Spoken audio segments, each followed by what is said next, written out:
Jamal Niaz here with the main man, Lewis McGrillen. Remembered his belt, everyone. Remembered the PFL Europe World title.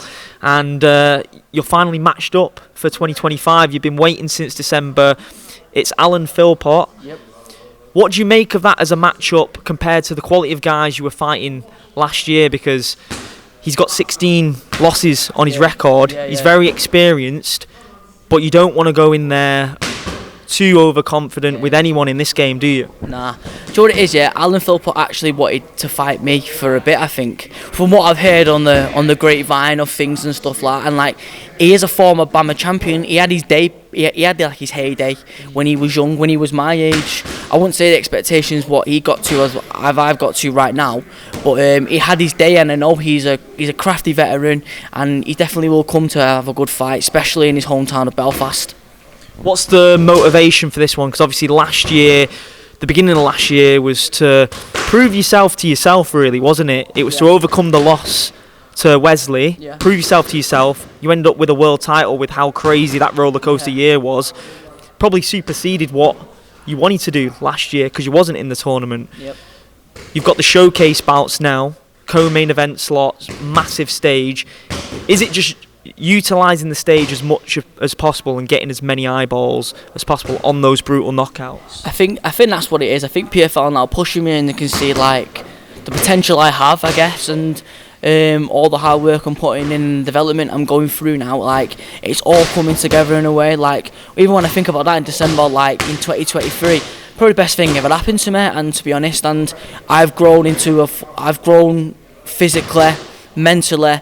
Me craft is growing every day. I'm slowly getting better and developing. Like, when I think about that now, I'm not bothered. Do you know what I mean? And like, I'm just focused on the now, and that's me fighting Alan Philpott on May 10th. It was very important for you. Without that, it would have been a different trajectory. Everything happens for a reason. Exactly. You wouldn't probably have that belt right now. The way the universe works is crazy. So do you have ideal dates, and do you have any opponents that you'd like? Because with the way last year went, something similar could happen, but on a global scale for 500 grand. It could very well happen. We've had pullouts already this year. You know what? I always got things up my sleeve. I like to play my cards out well, and I like to see how things go. And end of the day, if anyone's gonna pull out and I get that opportunity, I definitely take that. I'll definitely take that as it goes. And I know I'm a game day guy, and I know that will possibly could come.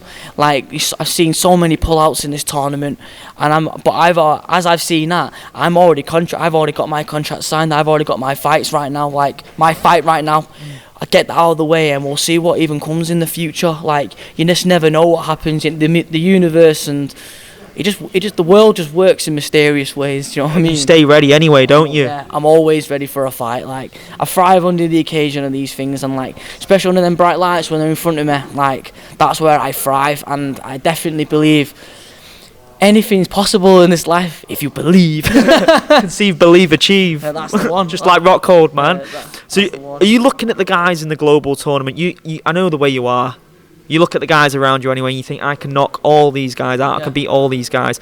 But are you looking at these guys, studying them, just in case something happens, and you are looking at them thinking you're going to knock them all out? I'm watching them all. I watch everyone. I'm a little stalker, I'll be honest. I see everyone. I can find out where they live in the end. Find out where they live, what they're eating, what time they go to bed. Do you know what I mean? Who they're messaging. I find out everything. I have receipts on them. That's what I'm just like. It's just who I am. And even people you're cool with? Even people I'm cool with. Just in case they get a bit sour and I can go, right, I've got this on you. Offer a bit of banter and stuff like that, like, especially in this gym, mate. Everyone's got something on you to say. Receipts are important. Yeah, the receipts are important, mate, especially when I'm in them group chats in my gym. They're always going to give me do you know what I mean? But like, when it comes to an opposition point of view, I'm always watching them. I'm always seeing what it is end of the day, and like, especially a few guys, I know of them, I know who they are. I've been watching them for years as well, and then there's new fresh meat in that tournament now, because there's been a handful of pullouts now. I was also watching the original fighters who were in that tournament, and I'm seeing how they fight and who they are, and I like to think I'm ready for them all in the day. Well, whatever challenge comes my way, I'll be there prepared. Have you made that clear to the PFL as well? You've said, listen, any pullouts, just call me, but it's got to be for the right price as well. They know I'm hungry for that stuff. Do you know what I mean? Like, as much as I'll ask, they will know what I'm on like that. Do you know what I mean? Sometimes they don't really need to ask a set fire because they know what they're like. I'm just waiting for whatever opportunity will come in the future. But right now, I don't like to think too far ahead on that right now, because I have got my fight right now with Alan Philpott, and I'm just thinking about putting him as a plant pot. Well, I was just about to say before you said that you spoke about him relatively respectfully, you know, given his record, where he's at in his career.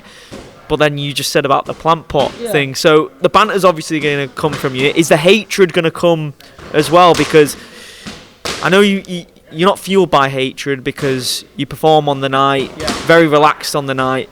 But sometimes it does appear to the outside looking in that you might have genuine hatred for your opponent. The intensity's there. Is that intensity going to be there when you lock eyes with him for the first time? You know, as soon as the poster gets released, any person I'm fighting, this side of me just changes. It's like half my face is here, yeah. This left side is like a different person, where it's cold, it's calculated, it's a bit psychotic in a way. And then this other side is just Lewis. It's just a nice lad, you know what I mean? Like, but then as soon as I get a fight, I just slowly change into a different person. I don't know that guy after that fight. After my fight, it slowly changes. It's not the fact that I'm probably got a bit of hatred. I've got anger. Do you know what I mean? I've got these moments inside me where I'm thinking, but at the same time, it just changes overnight. End of the day, it's not the fact that I hate him, but I do want to hurt him. I do, because I want to win. Yeah, do you know what I mean? Take away what you've got. Because at the end of the day, it's him or me. And if whoever doesn't understand that, because you can't relate.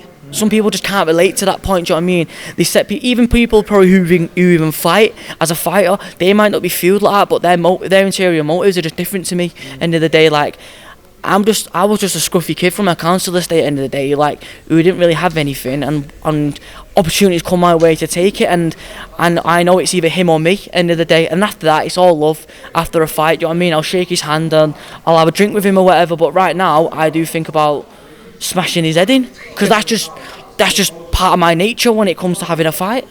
And what do you make of the dynamic in the gym now? Because as far as I was concerned, you were the hardest hitter in the gym, but you got a bit of competition now, man. Atiba tearing it up in the UFC. Do you guys have that banter between you? Because you're two big punchers, aren't you? At different scales of the divisions in the MMA world. It's starting to get to that point now where I'm looking like, oh, you got a left hook in you too, haven't you? But he's got power in both hands and knees and legs, everything. Oh, we always say to him, how do you stop the storm? You can't. You know what I mean? That's what we always wind him up. Do you know when he was fighting, he come out, he threw the first jab, I just burst out laughing. I just started laughing because I see this guy in the gym, every Tuesday, and I see what he does to people, and I'm just like, when he goes in about to fight this guy, in a way I feel sorry for him, because I just know what this guy's going to bring. He is a demon when he gets in the cage, and he's the exact same sort of personality in a way, like when he's a lovely guy when you speak to him, he's a lovely guy, but then soon as that cage door closes, it switches. It's just who we are by nature. Do you know what I mean? The belief is something I seem very similar to you and him as well. And all you guys in the gym, there's no if, buts or maybes. It's this is going to happen. I'm going to win this belt. I'm going to be at the top of the sport. There's no self-doubt in here whatsoever. It must be crazy being surrounded by so many like-minded individuals that are capable of manifesting the dreams, because you go into any other avenue in life, you'll probably get one that stands out like a sore thumb, and they're looked at as the weird one for having that self-belief. Whereas you're the weird one if you've not got that mentality in here. Mate, honestly, right, like, I chill with these outside, even after training and stuff like that, we're knocking about, like, these, we're all the same now, because we're all chasing that one dream, we're all chasing that goal, and when it's the iron mindset, it's a mentality thing, end of the day, and if we're all bouncing each other, energy doesn't lie. I'm chilling with 5 MMA fighters with a strive, like with different motives and like wanting to become great, then I'm gonna follow that. End of the day, the energy doesn't lie. We all bounce off each other. Do you know what I mean? And like, I'm around that energy. It's all good vibes, and we're all mates as well, and we all push each other to the extent what we can, and like working each other, working together. We're teaching each other ways and stuff like that, and like, the sky's the limit for us all. We've all got a dream, like we always say, one team, one dream, and it is a thing. It really is. 100%. And how have things changed since December? 100 grand, your stature's gone through the roof. Like, everyone wants to know you. you getting stopped for pictures all the time. I'm seeing. Is it surreal at this point? Have you come adjusted to it, or you know for a fact it's going to get even crazier now as the years go by? You know, I remember when I first met you in like 2022, I was like little pretty known a little bit. Like people noticed me a little bit there, but then I've now seen the increase over a period of time now where I walk down Manchester now and then people just clock onto me and want to get a picture. Anywhere I go, people clock onto me and want to know me, want to shake my hand, even just a sign of respect. And I'll never turn down anyone for a picture or a photo or anything like that. I'll always shake the hands and stuff and show the greatest respect because I appreciate it. Because at the end of the day, if they enjoy watching me fight, I am performing for people. At the end of the day, even though I'm just doing it for me, but I'm also entertaining people. I'm also like... They're paying to see you. Yeah, they're paying to see me at the end of the day, and people want to watch me and they want to know who's that ginger kid with the KOs. So like, I will deliver that at the end of the day, and I'll always greet people with open hands and shake their hand and get a photo. Final one. What is the message to Alan right now? What have you got to say for him? Alan Philpott, you're going to be a Planpot May 10th. See you there. Appreciate it, brother. Looking forward to seeing how the rest of the year unfolds.